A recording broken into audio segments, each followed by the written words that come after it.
Hi, and welcome to the Imperfect podcast. My name is Deb Crow, and I will be your host. Join me on this journey as we meet heart-centered leaders from all over the globe.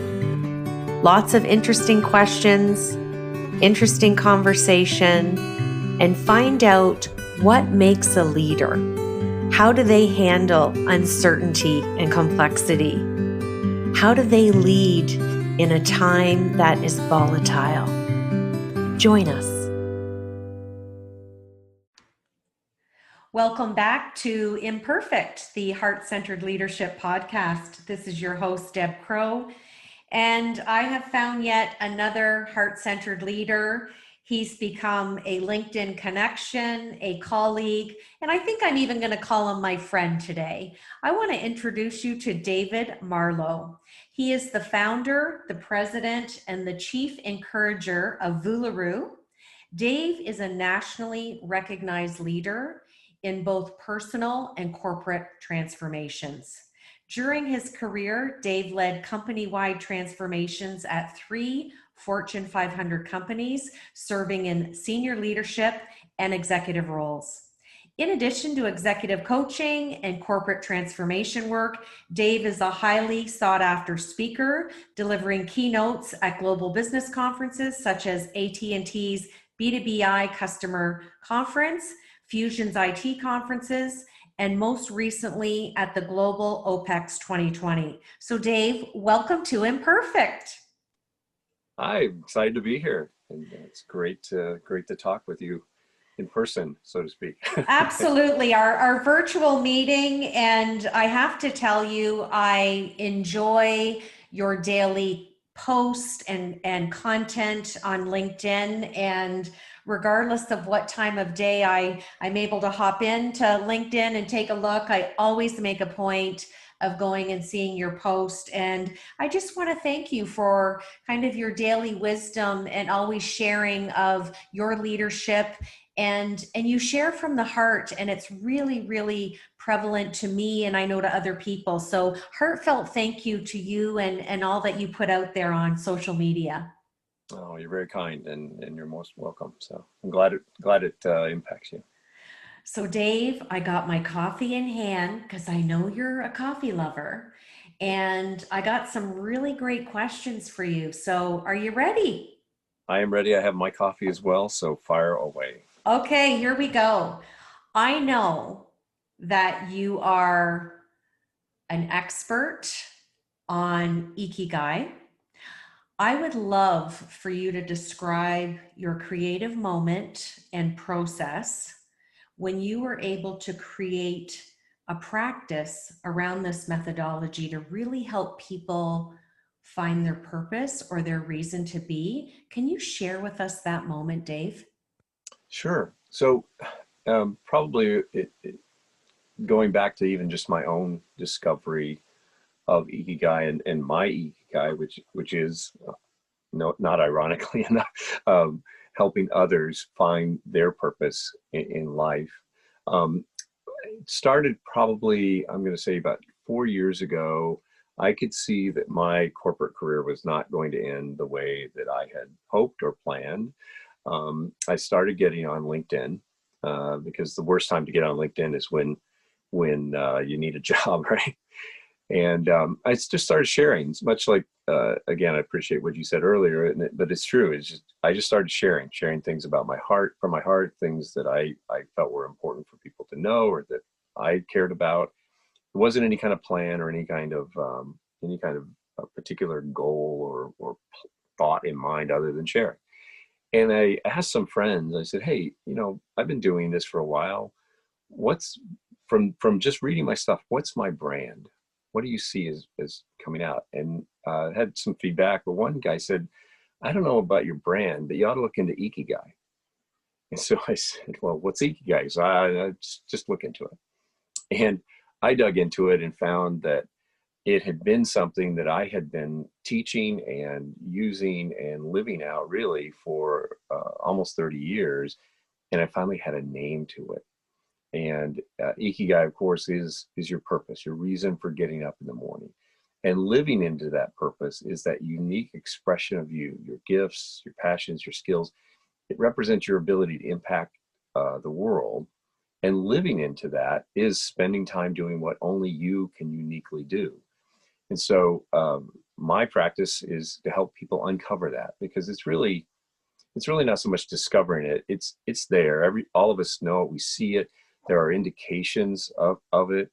We just kind of have to uncover it, because life sort of buries it. Friends, family, circumstances, failures, all of that come into play and sort of hide the Ikigai from us. And so what I've done is develop a practice around helping people uncover that for themselves.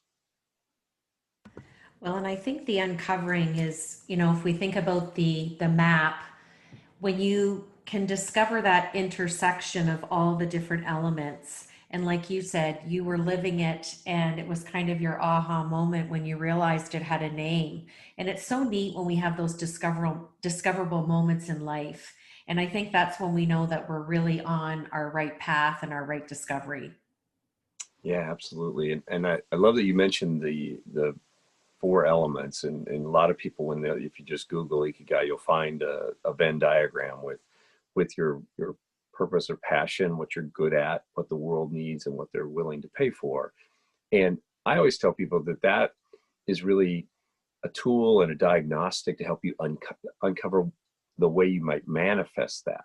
Your Ikigai is really much deeper than that and much more personal, and that can be used to help find how you might live it out, right?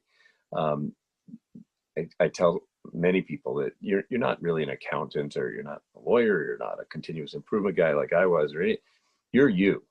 And that full expression of you is really what Ikigai is about. There are lots of ways that you can live that out.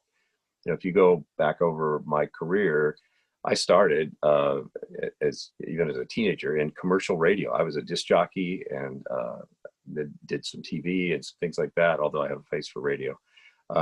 And then was a United States Marine, a sergeant in the Marine Corps. And then I was an engineer and so forth. But each point along the way, I was living out my Ikigai.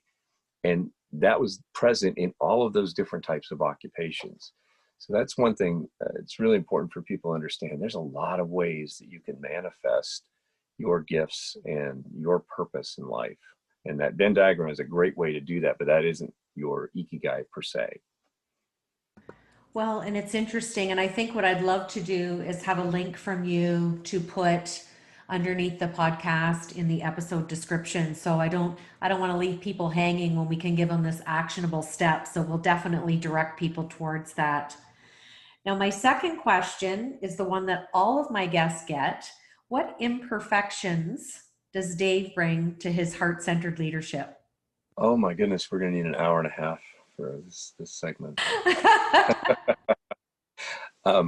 One that meets that so quickly is I tell people I'm a recovering perfectionist, that struggle with perfectionism and the need for everything to be just so and putting 100% into everything for the longest time, and seeing the fallacy, first of all, of that, but also how to overcome that has become a big part of my coaching, and something I think is a strong value add that I bring, because a lot of people deal with that in varying degrees. And really a strong understanding of the 80-20 principles that help me both realize that I had that and overcome it.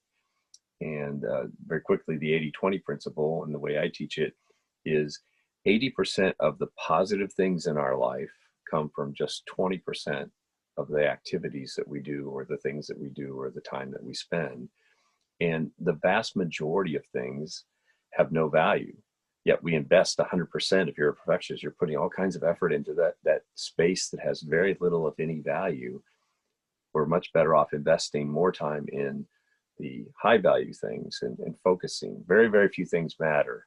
And we should focus on those things and put a lot more time into them. And just even getting that understanding has helped me on a personal level, and helped me, I'd say, accomplish the majority of my goals and successes I've had in my career as well. Well, I love that 80-20 principle. And I think with 2020 and the way it's unfolded, I've even simplified it in my own life. A friend of mine shared a sentence with me, and every time I feel like I want to be in that perfectionist mindset, I have it taped up on the wall in my office, and it says, "Done is better than perfect." That is a beautiful thought right there, and true, very true. So making things simple, I love it. My third question, Dave, is how would you develop a strong leader using your framework and help them develop so that they can handle more responsibility? Yeah, so the best thing, and it's a bit of an adaptation to the 80-20 rule.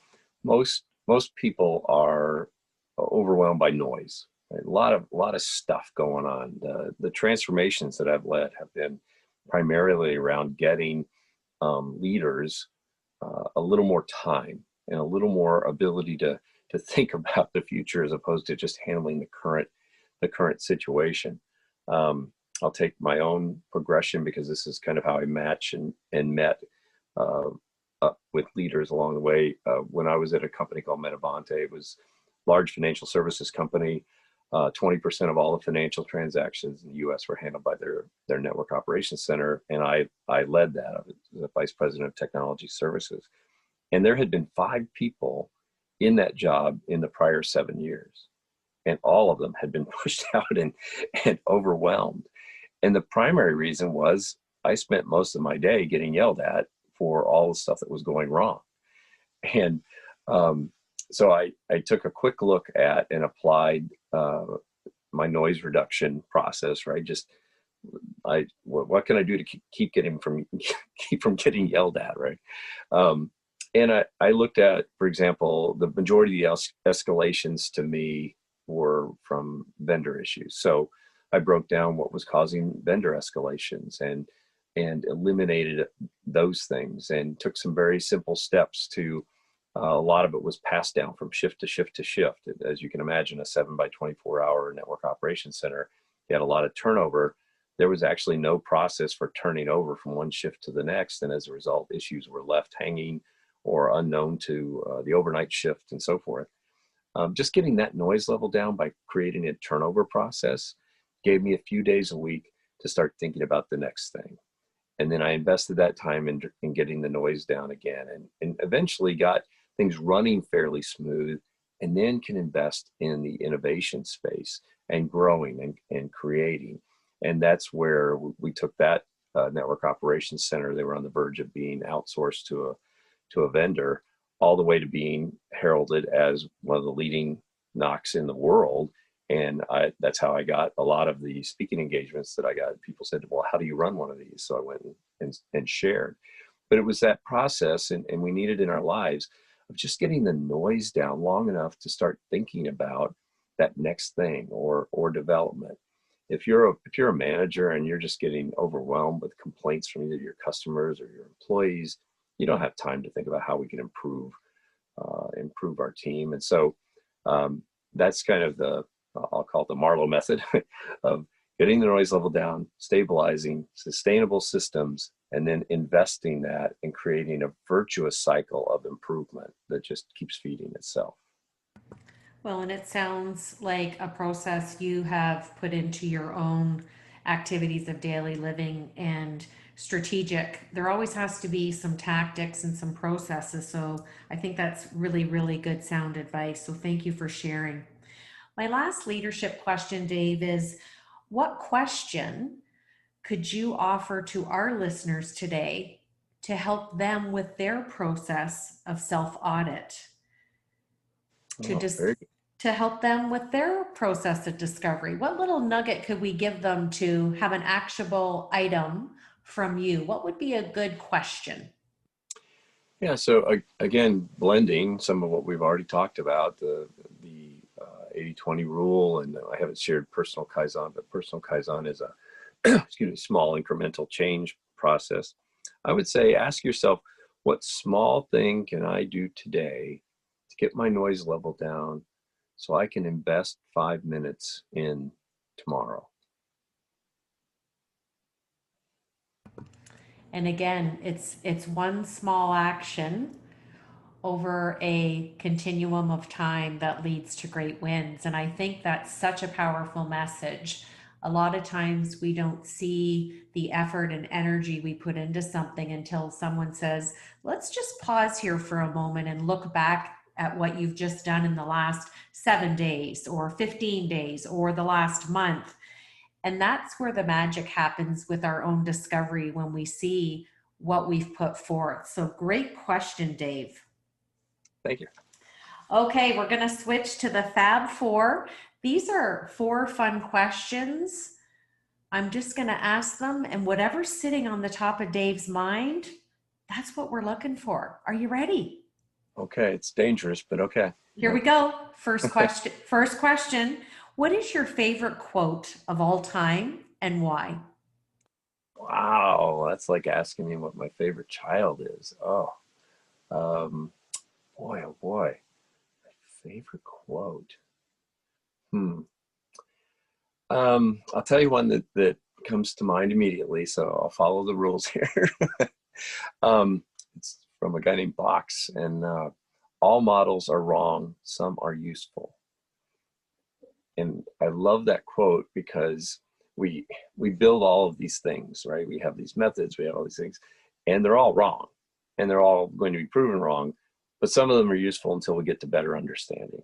And I think that's a great thing to remember and to utilize throughout your process, because we have to have some models, we have to have some framing, some systems, and we just have to know that they're probably not the ultimate answer, and we're going to learn something and keep going.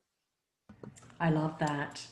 And I think sometimes we don't mean to display or have a demonstration of behavior for ignorance, but I think it's just part of our protective defense, if you will, because we don't want to be seen as inept or that we're not astute or have some intelligence in something. So again, lowering that wall of resistance, allowing that heart-centeredness to come out with openness and vulnerability. Nobody knows everything about everything. So such powerful advice. I love it.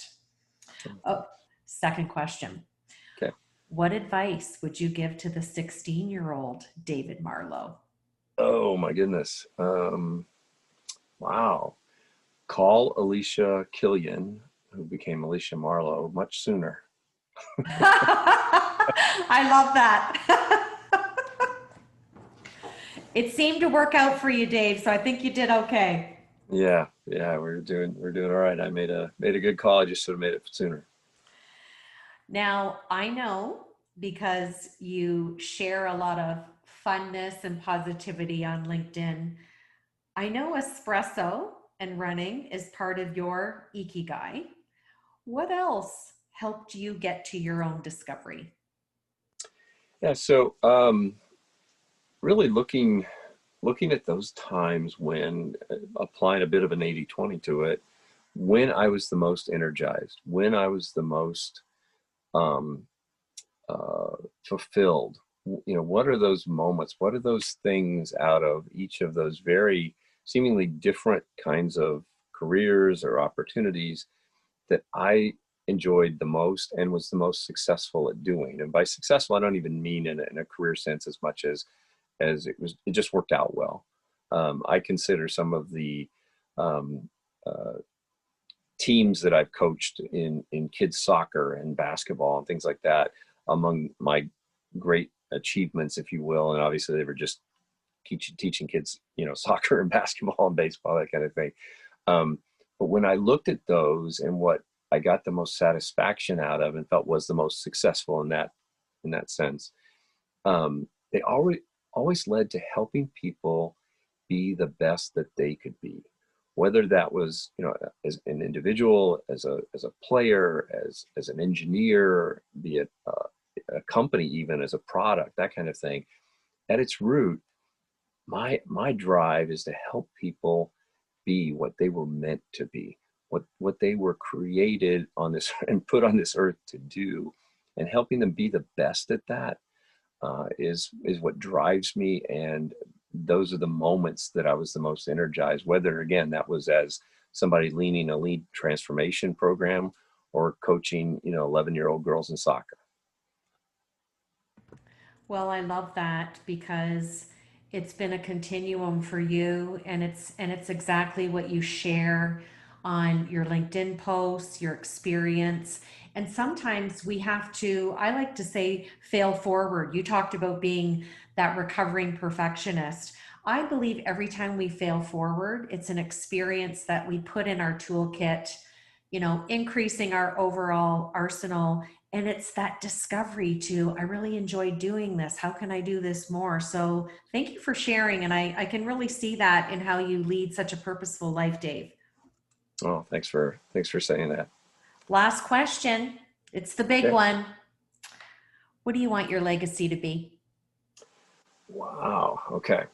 So it's funny because this just came up. A friend of mine is a pastor, and he someone dear to a number of us passed away, and so he asked that question. What would you want on your tombstone, or whatever, however you want to put it.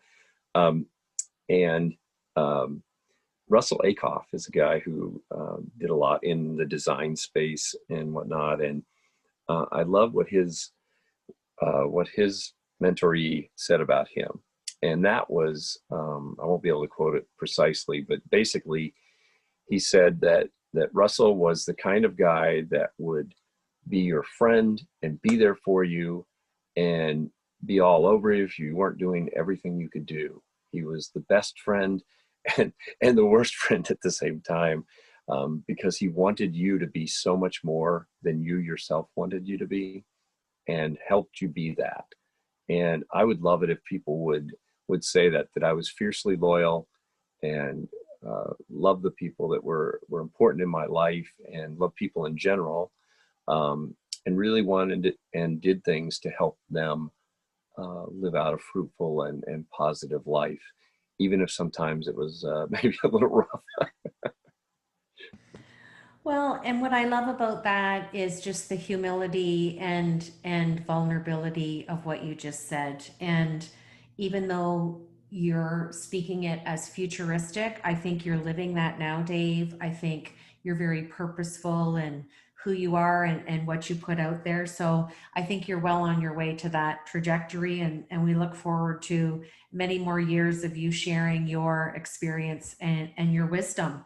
And I'm just so grateful that you shared your time and expertise with us today. Oh, it's been my pleasure. Sure.